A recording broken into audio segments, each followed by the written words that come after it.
Nel territorio istriano non sono molti i fiumi e i torrenti dalla portata abbondante e regolare. Eppure fino ai primi del Novecento, in un'economia povera di fonti energetiche, le ruote idrauliche sfruttavano capillarmente la forza motrice dell'acqua per azionare le macine dei mulini, ma anche le gualchiere per follare i tessuti e in misura minore magli e segherie.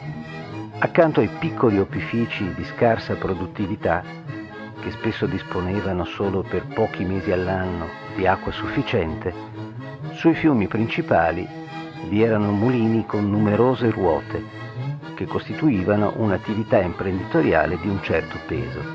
Per lo più, questi mulini maggiori appartenevano alle famiglie notabili o agli enti religiosi e laici, e soltanto a partire dai primi decenni dell'Ottocento vennero ceduti ad agricoltori benestanti o ai mugnai stessi.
La massima presenza degli opifici idraulici in Istria si ebbe tra la fine dell'Ottocento e la Prima Guerra Mondiale.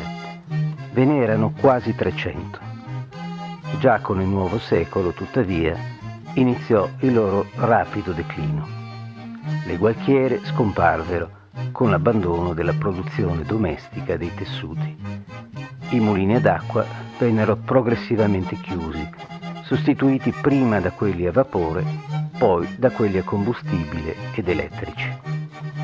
Dopo la Seconda Guerra Mondiale, in tutta l'Istria ne erano rimasti in funzione soltanto una decina e anch'essi via via vennero definitivamente abbandonati.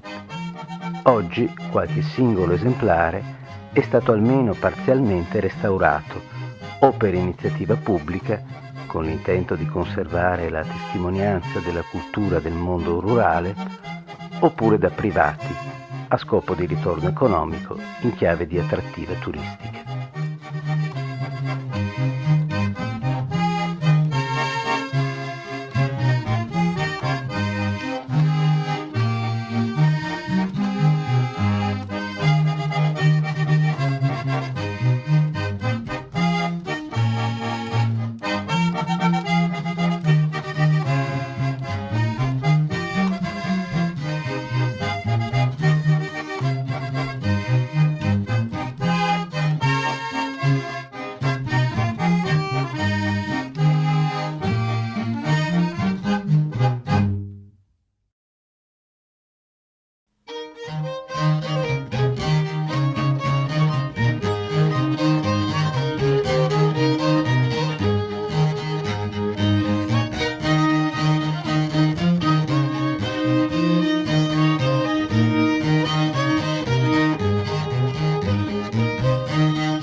Lungo un torrente della zona nord-orientale, presso l'attuale confine tra Slovenia e Croazia, vi erano un tempo diversi mulini, uno dei quali ancora attivo fino a pochi anni fa.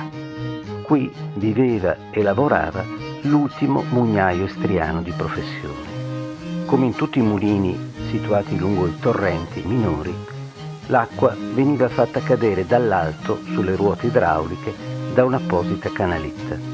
Le ruote erano divise in scomparti, in ciascuno dei quali l'acqua veniva successivamente trattenuta per qualche istante. Lo spostamento del peso da uno scomparto all'altro generava così il movimento rotatorio.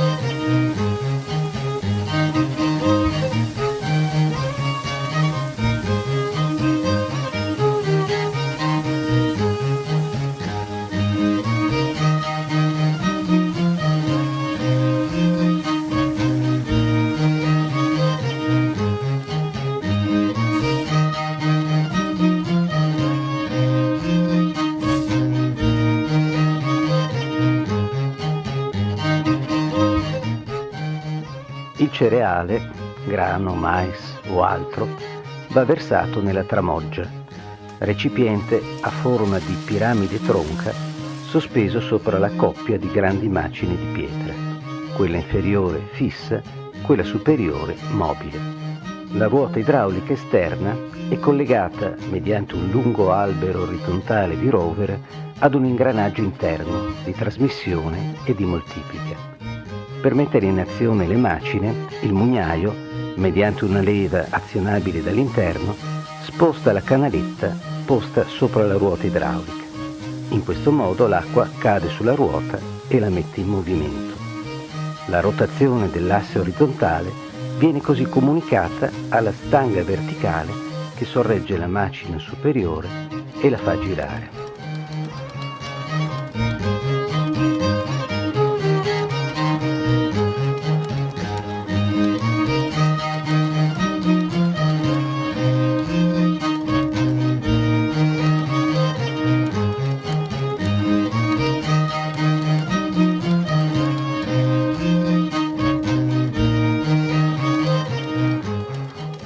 Alla base della tramoggia sta la tafferia, una specie di vassoio inclinato al quale è fissato il tremolo, un paletto che poggia sulla macina rotante.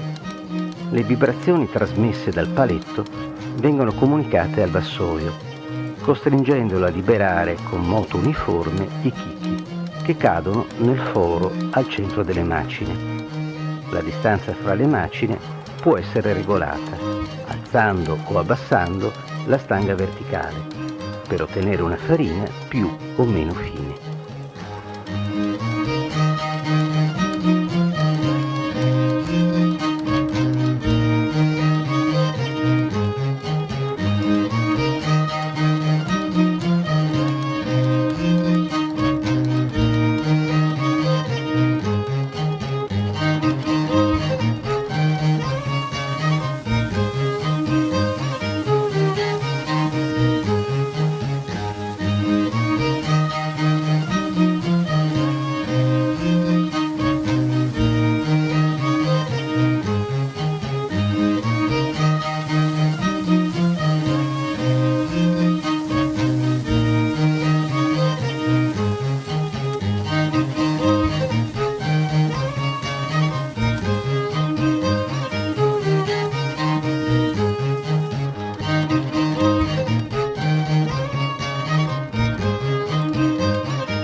Quando la tramoggia è quasi vuota, dei sonagli appesi ad un'assicella non più trattenuta dai grani cadono sulla macina, avvertendo così il mugnaio che occorre versare altro cereale, ovvero che la macinazione è terminata. Finito il lavoro, il mugnaio sposta nuovamente la canaletta, allontanandola dalla ruota idraulica, che così rallenta e si ferma. Le macine sono circondate da una sponda circolare di legno che impedisce la dispersione della farina, lasciandola uscire solo sul piano anteriore. Qui si deposita e può essere raccolta per venire poi insaccata. L'8% della farina ottenuta costituiva il compenso del mugnaio per il suo lavoro.